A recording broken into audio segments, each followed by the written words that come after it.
Sudai bin Ajlan, yaitu Sudai bin Ajlan radhiyallahu ta'ala anhu. Qala, berkata Sudai, qala, bersabda Rasulullah sallallahu alaihi wasallam, ya ibna Adam, wahai anak Adam, innaka sesungguhnya kamu antabdulah, kamu memberikan al-fadla, kelebihan harta, kelebihan hartamu, khairun, ada lebih baik laka bagi kamu, wa antum sikahu, dan kamu menahan kelebihan hartamu, syarrun, adalah lebih buruk laka bagi dirimu, wala tulamu, dan kamu tidak dicela ala kafafin, atas hidup dengan kecukupan saja, secukupnya saja. Wabda, kalau kamu memberi, maka mulailah biman, dengan orang ta'ulu, yang kamu pelihara, yang kamu rawat, wal yadul ulya, dan tangan yang di atas, khairun, adalah lebih baik, minal yadis sufla, daripada tangan yang di bawah. Rawahu Muslim. Ini hadis ini mengatakan, hadis yaitu supaya kelebihan dari harta itu yang paling baik itu bukan disimpan, tapi lebihan harta itu yang paling baik itu diinfakkan, nyimpannya di akhirat saja. Nah, itu lebih baik. Nanti anak cucu bagaimana, karena ini untuk anak cucu. Kamu hartamu sama harta anak cucumu, mana yang lebih kamu sukai? Ya, harta saya sendiri. Kalau kamu lebih suka hartamu, maka jadikanlah hartamu, maka infakkanlah, sedekahkanlah. Kalau kamu suka ke anak cucumu, maka kamu simpan ya sampai kamu mati. Kamu nanti balik ke akhirat tidak bawa apa-apa. Dan anak cucumu belum tentu dia itu juga bisa memanfaatkan harta itu untuk kebaikan selepas kematianmu. Jadi, makanya ini kata-kata ini harus betul-betul difahami.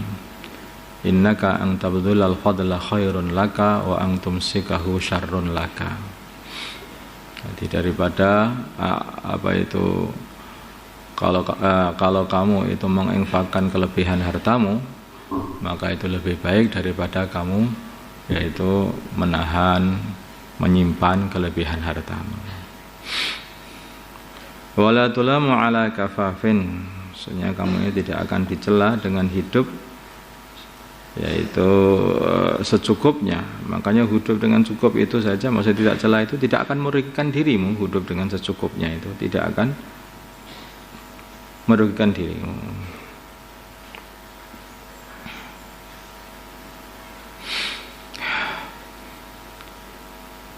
Maksudnya apa itu, seumpama kamu pengen menyimpan harta kelebihan itu hanya secukupnya untuk memenuhi hajat, maka itu juga tidak salah, itu juga boleh dikatakan seperti itu, diartikan. Wa Anasin, dari Sayyidina Anas radhiyallahu ta'ala anhu, qala, berkata Sayyidina Anas, masu'ila, tidak pernah diminta Rasulullah sallallahu alaihi wasallam alal Islam, atas Islam, atas kepentingan Islam, syai'an, sesuatu, illa a'tau, kecuali mesti baginda Nabi memberi. Mesti baginda Nabi memberi. Nabi diminta apa saja, pokoknya kalau untuk kepentingan Islam mesti ngasih baginda Nabi. Bahkan kadang-kadang baginda Nabi itu sampai hutang-hutang. Aku hutang untuk diberikan kepada orang lain, bukan hutang untuk diri sendiri, hutang untuk diberikan kepada orang lain. Walaqad ja'ahu, dan sungguh telah mendatangi baginda Nabi rajulun, seorang laki-laki, fa'atahu, maka baginda Nabi memberi laki-laki itu ghanaman,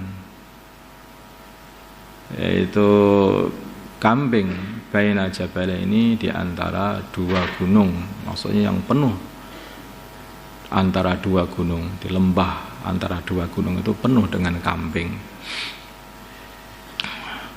Faraja'a, maka laki-laki itu kembali ila qaumihi, kepada kaumnya laki-laki itu. Faqala, maka laki-laki itu berkata kepada kaumnya, ya kaum, wahai kaumku, aslimu, masuklah Islam kalian semua. Fa inna Muhammadan, sungguhnya Nabi Muhammad yu'ti telah memberikan ata'aman, pemberiannya orang la yahsya, yang tidak takut al-faqra, kefakiran. Jadi ketika orang ini melihat baginda Nabi itu tidak takut kehabisan duit, ya, tidak takut kehabisan harta, tidak takut kemelaratan, pokoknya ngasih ini apa semua, satu lembah itu untuk kamu semua aja. Nah, ini akhirnya orang ini nggak mungkin hati seperti ini hati manusia. Ini bukan hati manusia biasa, tetapi ini mesti hati seorang nabinya Allah SWT. Hatinya orang yang bergantungnya kepada Allah itu pol-polan ini. Nah, ini nggak bisa kecuali seorang nabi ini. Maka langsung imannya menjadi kuat. Ya, orang yang dikasih ini mungkin orang mu'allaf ya. Wa in kana, dan sesungguhnya telah ada ar-rajulu, seorang laki-laki, la yuslimu, dia menyerahkan ma yuridu, apa yang dia kehendaki, illa dunya, kecuali kalau dunia dia tidak rela. Kalau orang itu memberikan bantuan, memberikan ini, memberikan itu orang itu masih mau. Tapi kalau memberikan dunianya itu loh, itu orang itu nggak ada yang mampu seperti itu. Ya kecuali Nabi Muhammad SAW ini saja. Karena yang sudah mempunyai gantungannya bukan dunia, gantungannya adalah Allah Subhanahu wa taala. Fama yalbasu, maka tidak diam illa yasiran, kecuali sebentar saja, hatta yakuna, sehingga ada al-Islam, Islam ahabba, lebih dia cintai, ilahi lebih dia cintai, minat dunya, daripada dunia, wa ma 'alaiha, dan apa-apa yang ada di atas dunia. Rawahu Muslim. Jadi sebetulnya itu ya, ini pendidikan dalam zaman dulu itu orang itu tidak dibiarkan begitu saja. Ketika baru masuk Islam, dikasihnya habis-habisan, banyak sekali. Ini, tapi begitu dia ini sudah masuk Islam, ada pendidikan, cinta kepada Allah, cinta kepada utusannya Allah, cinta kepada akhirat. Kehidupan dunia ini hanya sementara, kehidupan akhirat ini adalah selama-lamanya. Terus ada pendidikan seperti itu zaman Nabi itu. Pendidikannya itu pendidikan yaitu cinta kepada Allah, cinta kepada Rasulullah, terus amal hanya untuk akhirat, dunia hanya sementara. Nah, ini pendidikan yang jarang sekali disampaikan dalam orang zaman sekarang ini. Maka akhirnya apa yang terjadi? Yang terjadi berubah kehidupannya. Orang itu yang paling dicintai adalah Islam, dan dunia itu sudah tidak dicintai lagi. Ini orang itu jadi wali. Orang ini sudah Islam kawaan, mulai lahir Islam sampai tua itu loh masih cinta dunia zaman sekarang ini. Ini pendidikannya gimana itu? Kok nggak sama dengan pendidikannya baginda Nabi? Ya, nggak tahu ini gimana ini. Mungkin kita ini harus mempelajari pendidikan baginda Nabi kepada sahabat-sahabatnya dulu itu bagaimana. Kok iso merubah manusia itu dari cinta dunia menjadi cinta akhirat.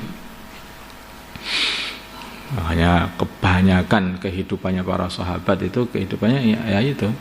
Hari ini kerja, hari ini hasil kerja itu langsung dibagi menjadi 3. Sepertiga untuk keluarga, diri dan keluarganya, sepertiga untuk modal, sepertiga untuk diinfakkan. Habis, besok kerja lagi. Yang gitu aja. Kehidupan seperti itu kebanyakan. Ada sebagian itu yang mengumpulkan juga ada, tapi begitu terkumpul, nanti kalau sudah sekian langsung dihabiskan semuanya untuk diberikan kepada semua orang. Di antara yang seperti itu Sri Sayyidah Asma itu berbuatnya seperti itu. Kumpulkan, kalau sudah ngumpul kasihkan semua. Kalau Sayyidah Aisyah tidak pernah bisa ngumpul, begitu datang infakkan. Kok bisa begitu? Itu pemborosan itu namanya orang itu. Loh,